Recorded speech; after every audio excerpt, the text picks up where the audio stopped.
नमस्कार। मैं डॉक्टर शोभा भाटिया, राजकीय महाविद्यालय जमवा रामगढ़ से प्रथम वर्ष हिंदी अनिवार्य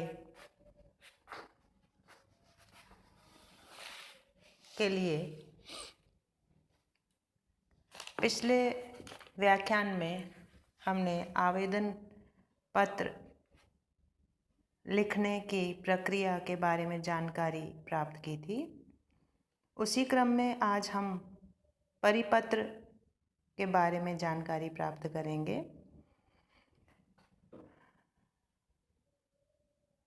शासकीय पत्रों के अंतर्गत परिपत्र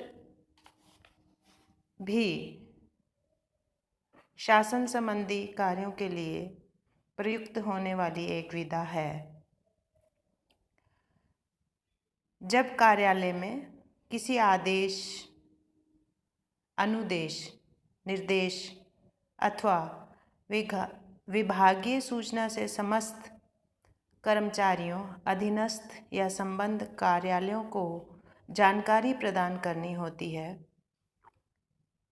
जिस पत्र के माध्यम से यह जानकारी दी जाती है उसे हम परिपत्र कहते हैं। कहने का तात्पर्य ये है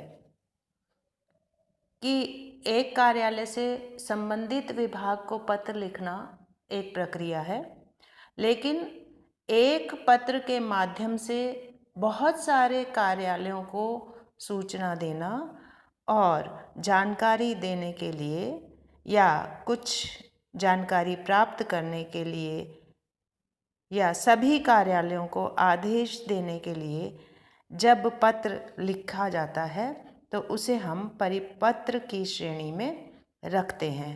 परिपत्र केंद्रीय कार्यालय द्वारा अपने अधीनस्थ कार्यालयों को किसी कार्यालय विशेष द्वारा अपने अधीनस्थ सभी अनुभागों और शाखाओं को तथा उच्च अधिकारियों द्वारा अपने अधीनस्थ अधिकारियों को अथवा एक विभाग के अधिकारी द्वारा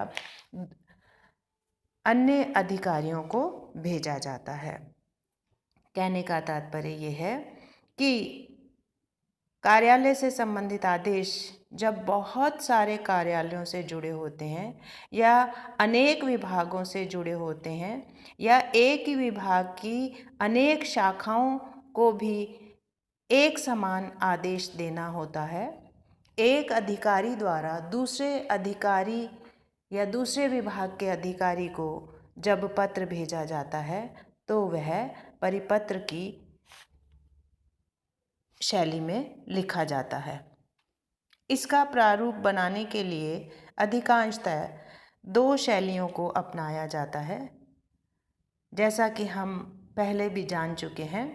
सबसे पहले कार्यालय का नाम देने के पश्चात नीचे की पंक्ति में परिपत्र संख्या और दिनांक अंकित करते हैं। देखिए, पहले हमने जो क्रम संख्या लिखी थी, लेकिन अब उस क्रम संख्या के स्थान पर जो शब्द प्रयुक्त होगा वह परिपत्र होगा। पहले भी मैं बता चुकी हूँ कि एक ही कार्यालय से दूसरे कार्यालय के लिए एक ही दिन में अनेक आदेश जारी किए जाते हैं। वो क्या पत्र है, परिपत्र है, विज्ञप्ति है, विज्ञापन है या क्या है, इसके लिए अलग अलग शब्दों का प्रयोग किया जाता है।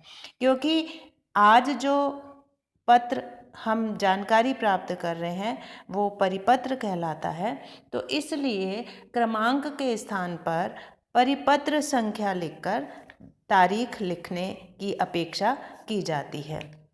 इसके पश्चात ज़रूरत के अनुसार संदर्भ का उल्लेख करके अंत में भेजने वाले अधिकारी के हस्ताक्षर, पद और नाम लिखा जाता है।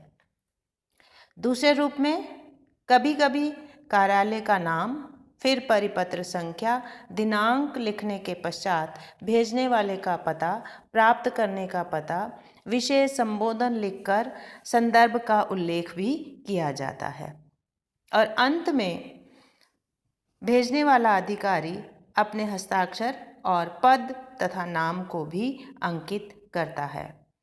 विशेष रूप से इसमें जो जानकारी ध्यान में रखनी चाहिए वो यह है कि आवश्यकता अनुसार प्रतिलिपि लिखकर पृष्ठांकन करते हैं। देखिए, यह पत्र एक नहीं अनेक पत्रों का हो सकता है, तो प्रतिलिपि कहाँ कहाँ भेजी जा रही है उसका क्रम संख्या लिखते हुए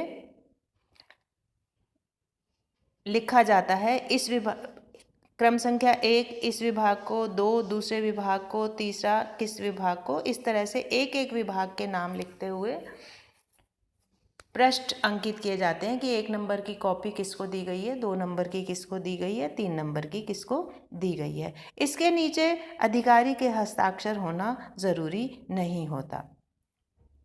कभी कभी ज्ञापन कार्यालय ज्ञापन भी परिपत्र का स्वरूप ले लेते हैं। इसे कभी भी मैं शैली में नहीं लिखा जाता बल्कि अन्य पुरुष शैली में लिखा जाता है। प्राप्तकर्ता का नाम और पता बाईं ओर अंकित किया जाता है। इसी क्रम में मैं आपके सामने एक परिपत्र का रूप रख रही हूँ। सबसे ऊपर भेजने वाले विभाग का नाम शासन सचिवालय राजस्थान सरकार जयपुर लिखा गया है। बाईं ओर देखिए परिपत्र क्रमांक लिखा गया है और दाहिनी ओर तारीख लिखी गई है और बीच में परिपत्र लिखा गया है। इसके बाद प्रेषक का नाम मुख्य सचिव राजस्थान सरकार जयपुर और फिर संबोधन करते हुए सेवा में राजस्थान के समस्त विभागाध्यक्ष, मंडल आयुक्त, जिला कलेक्टर एवं अन्य प्रमुख कार्यालय अध्यक्ष। देखिए, संबोधन में ही हमने सारे विभागों का नाम लिख दिया है जहाँ जहाँ जिन जिन मुख्य व्यक्तियों को यह पत्र जाना है। विषय का शनिवार को कार्यालय समय। महोदय, मुझे यह सूचित करने का निर्देश मिला है कि शासन आदेश संख्या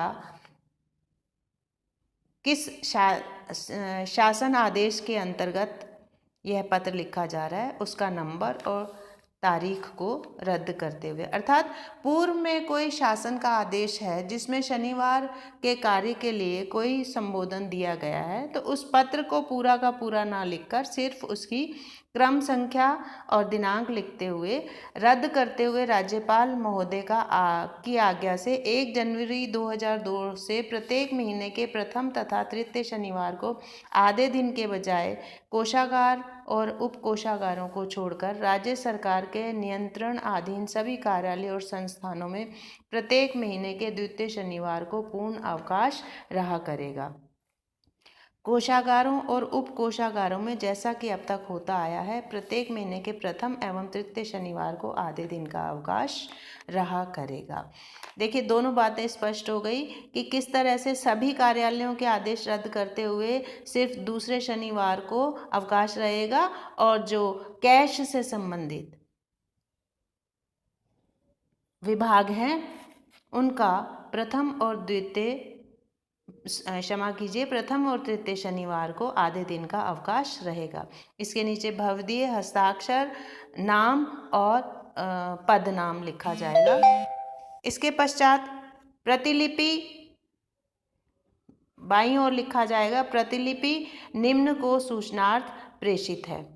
पहला, सचिवालय के समस्त अनुभाग, विधानसभा सचिवालय, सचिव राज्यपाल, सचिव मुख्यमंत्री, सचिव वित्त मंत्रालय, समस्त मंडल, समस्त जिला कलेक्टर, समस्त कोषाधिकारी, उप कोषाधिकारी, जिस जिस विभाग से यह संबंधित है उन सबको क्रमशः लिखते हुए यह पत्र प्रेषित किया जाता है। इस तरह से आज हमने परिपत्र के बारे में जानकारी प्राप्त की है।